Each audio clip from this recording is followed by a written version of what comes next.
Alright, ayun, ibalik ko na guys. So, okay na yung layout ko, nakita ko na yung layout. Again, maraming salamat. Shoutout sa mga naiiwang 83 live viewers. Sa mga hindi pa nag-like dyan, like and subscribe. Napakagandang balita ko kanina. Nireport na rin ni Attorney Claire no, na according dito kay Pangulong Bongbong Marcos, tinawagan siya kanina na confirm na Mabsat na huli na po si Zaldico. Ito, sub-topic tayo Mabsat. Puntado rin natin si Attorney Enzo Recto Mabsat. Okay, so good news ito. Pikon na si Sara mga kakabsat. Diyos ko Lord.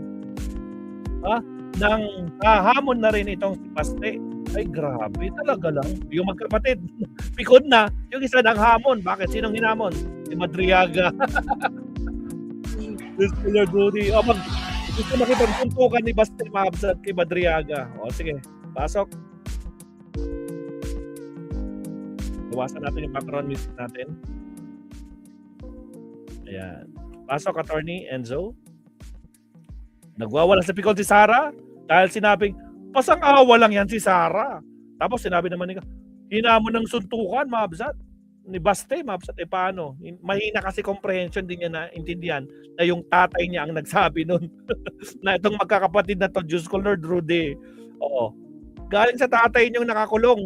Enzo Recto. Kalaban ang katiwalian at kasinungalingan, kakampi sa katotohanan at kabutihan. Alright. Like and subscribe mga kakabsat.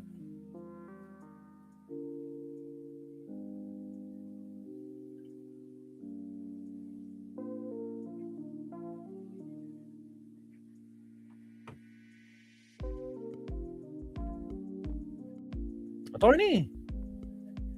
Tagal ba salta ni Attorney Magandang gabi mga kabunyog, mga kababayan. Welcome po sa isang namang episode ng ating talakayan. Dito sa ating gabi-gabing talakayan. Mga kabunyog, nagwawala sa pikon si Sara. Si Baste naman ang hahamon dahil sa mga sinabi ni Ramil Madriaga. Naglabas ng statement si Sara Duterte at alam nyo, sa dami ng mga importanteng dapat niyang bigyan ng reaksyon. Siyempre dapat nagbigay siya ng reaksyon doon sa mga seryosong aligasyon sa kanya. Yung mga seryosong aligasyon sa kanya, yung totoong yung tungkol sa yung mga may kaugnayan sa grounds sa impeachment sa kanya. Yung mga seryosong mga issue na ni-raise sa kanya ni Ramil Madriaga. Pero hindi doon nagkomentaryo si Sara Duterte. yung mga issue tungkol sa pananagutan, hindi yon. Naglabas siya ng official na pahayag reaction kay Madriaga. Doon siya nag-react sa sinabi ni Madriaga na itong si Sara Duterte nung nag-aaral pa ng abogasiya o ng law, doon siya nag-aaral sa San Sebastian College.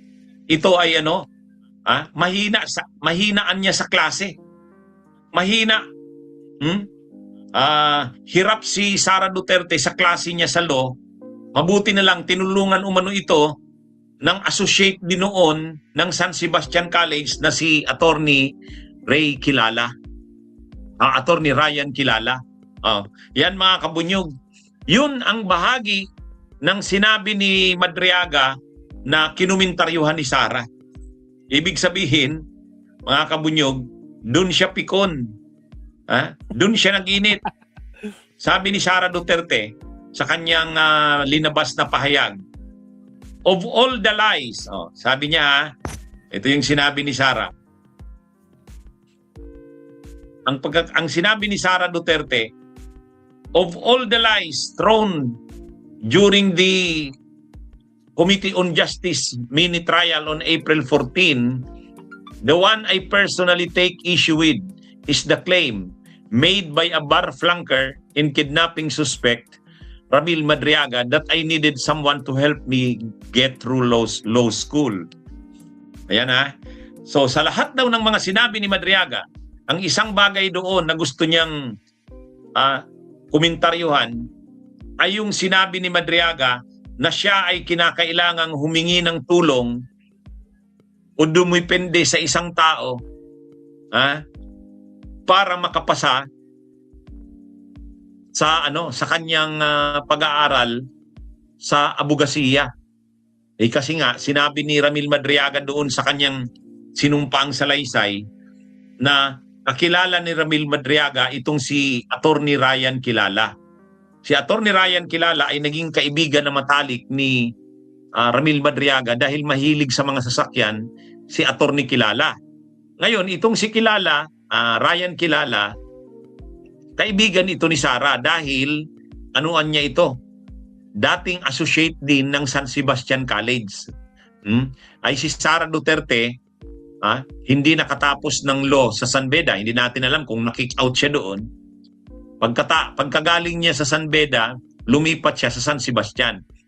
Nahirapan daw ito sa San Sebastian, buti na lang at tinutulungan ito ni Attorney Ryan Kilala.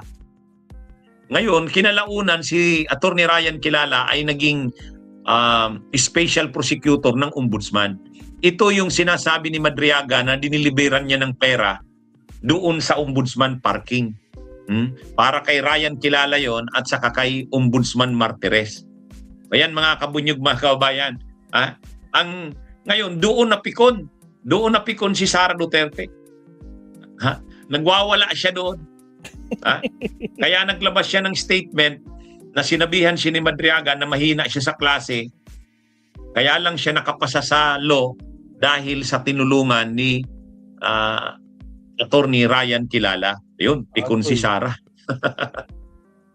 Pikon si Sara Duterte, mga kabunyog. Hindi siya nagko-comment doon sa mga seryosong issue sa kanya, sa korupsyon, tungkol sa mga katiwalian at iba pang mga issue. Nag-comment siya doon sa na siya daw ay mahina sa klase. At sinabi pa ni Sara doon sa statement niya, take one daw siya sa bar. Take one daw siya sa bar. Kaya ito daw si Madriaga ay bar flanker. So, samantalang siya daw ay take one. Sa totoo lang, mga kabunyog, mga kababayan, hindi naman ibig sabihin na take one ka sa bar ay magaling ka. Tama. Unang-una, tiningnan ko, ito palang si Sara Duterte, nakagraduate yata sa law 2005. Tapos nag-asawa siya kay Manases 2007. Ibig sabihin, nung nag-take siya ng law, nakatutok siya sa pag-aaral. Kasi wala pa siyang asawa, wala pang pamilya. Madali namang pumasa sa first take ang isang nag-take ng law na nakakonsentrate ka sa pag-aaral mo kasi wala ka pang pamilya, tapos syempre hindi pa siya working student. Syempre anak ba naman ni Duterte, di ibig sabihin may pera sila, hindi niya kailangang kumayod para mag-aral ng law. Ang iba nahihirapan doon kasi nagtitake sila ng law, may mga pamilya na. Tulad ako, nag-take ako ng law nung nagsimula ako mag-aaral ng 2002. May pamilya na ako, may anak na kami. Working student pa ako sa University of the East. Pero natapos ko ang law, na valedictorian ako ng class namin. Wow. Mahirap yun. May pamilya ka na, may trabaho ka pa, working student ka. Pero si Sara, nakita ko, gagraduate ng law 2005. Tapos nag-take siya kaagad ng bar. Tapos kinasal siya kay Attorney Manases, kay Mans Carpio. Kinasal siya 2007. Tapos pinagmamalaki niya yon na take one siya. Siyempre, tutok siya sa pag-aaral. Anyway, ang nakita lang natin dito, pikon si Sara Duterte doon sa sinabi na yan ni Mans Carpio. Ang isa pang mga kabunyog, ang isa pang nag-init ang ulo na pikon din, galit ng hahamon, si Basti Duterte. Si Basti Duterte naman, siyempre napikon siya kasi minensyon siya doon sa pahayag ni Madriaga na bading.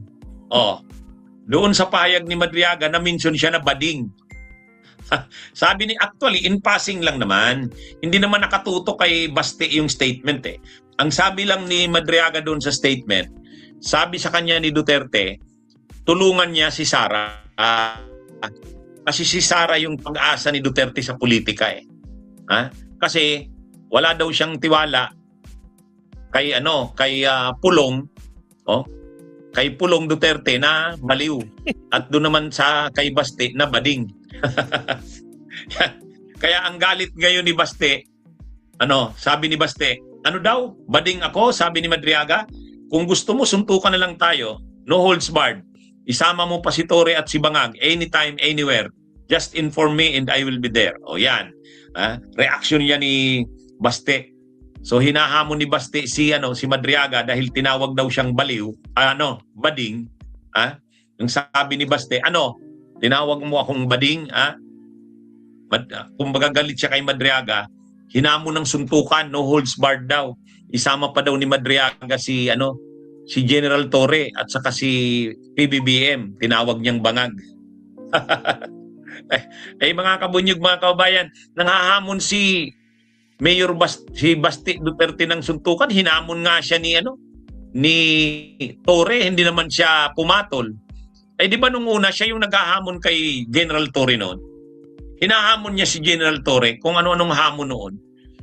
Pero nung pinatulan siya ni General Torre, sabi ni General Torre, okay, pagbibigyan kita, pero yung suntukan na may rules. Hindi naman yung suntukan na may tambay. Boxing match. Naghanda na si General Torre. Nandun na sa gym. Doon sa venue na napili niya. Wala, hindi naman sumipot si Baste. Kaya tapos ngayon naman nangahamon na naman siya. Ginawa na niya na yan dati kay General Torre. Pinagbigyan siya ni General Torre. Kaya lang siyempre ayaw ni General Torre na yung suntukan na wala namang rules. Kailangan may rules. Pangalawa, mayroon namang purpose. Sabi ni General Torre, ibigay natin sa charity o kung kanino man yung mayroon siyang napili, nakalimutan ko na. Sino ba yung in-identify niyang beneficiary ng boxing match? At naka-raise noon si General Torre, naghintay siya doon. Wala, hindi naman sumipot si Baste. Tapos ngayon na naman, ang hahamon na naman. Hinahamon na naman si Madriaga. Diyos ko po, tawag ko dito mga kabunyog, mga kababayan. Bumili pala ng ticket si Karen Perarin eh. Ito na naman si Baste, nanghahamon na naman, suntukan. Diyos ko po. Filipinos, you're paying too much to get paid from overseas. Payday is smarter with Wise. Tragis. Kaya lang dati nga hindi niya naman kinaya si General Torre, 'di ba? Hindi siya sumipot dun sa boxing match eh. Ngayon pikon na pikon si Baste kasi tinawag siyang bading ni Madriaga. Actually, ang kwento ni Madriaga, hindi naman siya ang nagsabing bading si Baste. Ang sabi ni Madriaga, tulungan ni Madriaga, ang sabi sa kanya ni Digong, ni FPRRD, kasi nga mas ang kausap ni nung una nagtatrabaho si Madriaga kay Digong mismo direkta. Ngayon sinabihan siya ni Digong na tutukan si Sara. Kasi parang kay Digong, yun yung pag-asa niya si Sara.